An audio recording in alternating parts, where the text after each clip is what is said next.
To ಮನಿ ಊಚಾ cooking channel. ಇವತ್ತು ನಾವು ಚೋಲೆ ಚೆನ್ನ ಮಸಾಲ ಮಾಡೋದು ಹೇಗೆ ಎಂದು ನೋಡೋಣ ಬನ್ನಿ. ಮೊದಲು ಒಂದು ಕುಕ್ಕರ್ಗೆ ರಾತ್ರಿಯೆಲ್ಲ ಓವರ್ನೈಟ್ ನೆನೆಸಿರುವ ಚೆನ್ನನ ಹಾಕಿಕೊಳ್ಳಿ. ಅದಕ್ಕೆ ಒಂದೆರಡು ಚಿಕ್ಕ ಚಿಕ್ಕ ಆಲೂಗಡ್ಡೆ ಆಗಿರೋದ್ರಿಂದ ಒಂದು 5 ಆಲೂಗಡ್ಡೆ ಹಾಕ್ಕೊಂಡಿದ್ದೀವಿ. ದೊಡ್ಡ ಆಲೂಗಡ್ಡೆ ಅಂದರೆ ಒಂದೇ ಒಂದಿದ್ರೂ ಸಾಕು. ಇದು ಮುಳುಗೋ ಅಷ್ಟು ನೀರು ಹಾಕಿಕೊಂಡು 2 ವಿಜಿಲ್ ಕೂಗಲು ಬಿಡಿ. ಸ್ವಲ್ಪ ಉಪ್ಪು ಹಾಕಿಬಿಟ್ಟು 2 ವಿಜಿಲ್ ಕೂಗಲು ಬಿಡಿ. ಆಲೂಗಡ್ಡೆ ಭಾಗ ಮಾಡಿದ್ರೆ ಬೇಗ ಬೇಯುತ್ತೆ ಅಂತ ಭಾಗ ಮಾಡ್ಕೊತಾ ಇದ್ದೀವಿ. 2 ವಿಜಿಲ್ ಕೂಗಲು ಬಿಡಿ.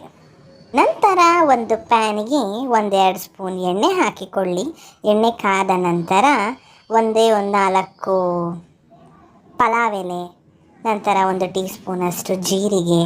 ಈ ಚೆನ್ನ ಮಸಾಲ ಅಂತೂ ಪೂರಿಗೆ ಬೆಸ್ಟ್ ಕಾಂಬಿನೇಷನ್.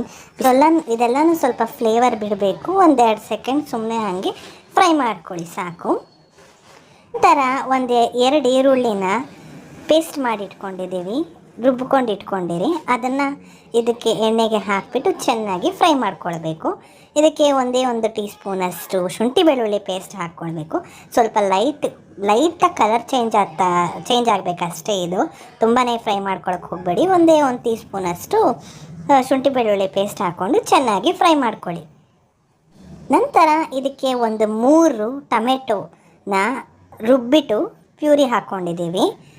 ಅದನ್ನು ಅಷ್ಟೇ ಆ ಪ್ಯೂರಿನ ಹಾಕಿಬಿಟ್ಟು ಚೆನ್ನಾಗಿ ಫ್ರೈ ಮಾಡ್ಕೊಳ್ಬೇಕು. ಇದೆಲ್ಲನೂ ಚೆನ್ನಾಗಿ ಫ್ರೈ ಆದ್ರೇ ನಮಗೆ ಟೇಸ್ಟ್ ಬರೋದು, ಇಲ್ಲಾಂದರೆ ಟೇಸ್ಟ್ ಬರಲ್ಲ. ನಂತರ ಇದಕ್ಕೆ 1 ಟೀ ಸ್ಪೂನಷ್ಟು ಅರಿಶಿನದ ಪುಡಿ ಹಾಕಿಕೊಳ್ಳಿ.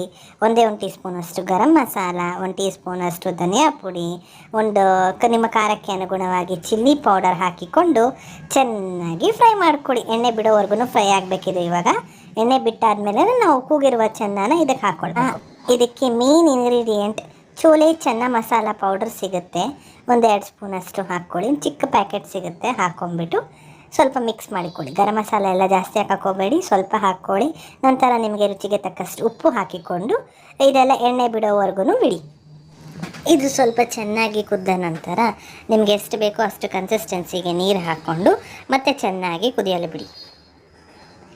ಈಗ ನಾವು ಚೆನ್ನ ಮತ್ತು ಆಲೂಗಡ್ಡೆ ಎಲ್ಲ ಬೇಯಿಸಿರ್ತೀವಲ್ವ, ಅದನ್ನು ಸ್ವಲ್ಪ ಚೆನ್ನ ಮತ್ತು ಆಲೂಗಡ್ಡೆನ ಚೆನ್ನಾಗಿ ಸ್ಮ್ಯಾಶ್ ಮಾಡಿಬಿಟ್ಟು ಹಾಕ್ಕೊಳ್ಳಿ. ಆಲೂಗಡ್ಡೆ ಏನಕ್ಕೆ ಹಾಕೋದು ಅಂದರೆ ಇದು ಸ್ವಲ್ಪ ತಿಕ್ಕಾಗಿರಲಿ ಅಂತ ಅಷ್ಟೇ, ಅದಕ್ಕೋಸ್ಕರ ಹಾಕೋದು. ಅದು ಚೆನ್ನಾಗಿ ಸ್ಮ್ಯಾಶ್ ಮಾಡಿಬಿಟ್ಟು ಸ್ವಲ್ಪ ಚೆನ್ನನೂ ಸ್ಮ್ಯಾಶ್ ಮಾಡಿದ್ರೆ ಟೇಸ್ಟ್ ಇರುತ್ತೆ ಅಂತ ಅಷ್ಟೇ. ಒಂದು ಅರ್ಧ ಚೆನ್ನನ ಸ್ಮ್ಯಾಶ್ ಮಾಡಿ ಸ್ವಲ್ಪ ಚೆನ್ನನ ಕಾಳನ್ನ ಹಂಗೆ ಬಿಟ್ಬಿಡಿ. ಒಂಚೂರು ನೀರು ಹಾಕಿಬಿಟ್ಟು ಚೆನ್ನಾಗಿ ಕುದಿಯಲು ಬಿಡಿ. ಆಲೂಗಡ್ಡೆ ಹಾಕಿರೋದ್ರಿಂದ ತಿಕ್ಕಾಗುತ್ತೆ, ಅದಕ್ಕೆ ಸ್ವಲ್ಪ ನೀರು ಹಾಕಿಬಿಟ್ಟು ಕುದಿಸಿ. ಈಗ ಮತ್ತೆ ಇದು ಎಣ್ಣೆ ಎಲ್ಲ ಚೆನ್ನಾಗಿ ತೇಲ್ಬೇಕು ಮೇಲೆ, ಅಲ್ಲಿವರೆಗೂ ಚೆನ್ನಾಗಿ ಫ್ರೈ ಮಾಡ್ಕೊಳ್ಳಿ. ಲಾಸ್ಟಿಗೆ ಸ್ವಲ್ಪ ಸಣ್ಣಕ್ಕೆ ಹೆಚ್ಚಿರುವ ಕೊತ್ತಂಬರಿ ಸೊಪ್ಪು ಹಾಕ್ಕೊಂಡ್ಬಿಟ್ರೆ ಆಯಿತು, ಚೆನ್ನ ಮಸಾಲ ಫಿನಿಶ್ ಆಗುತ್ತೆ ಅಷ್ಟೇ. ಚೆನ್ನ ಮಸಾಲ ಸವಿಯಲು ಸಿದ್ಧ. ಮಾಡ್ಕೊಳ್ಳಿ, ತಿನ್ಕೊಳ್ಳಿ. ನಿಮಗೆ ನಮ್ಮ ಚಾನಲ್ ಇಷ್ಟವಾದಲ್ಲಿ ಪ್ಲೀಸ್ ಲೈಕ್, ಶೇರ್, ಸಬ್ಸ್ಕ್ರೈಬ್ ಮಾಡಲು ಮರೆಯಬೇಡಿ. Thank you for watching.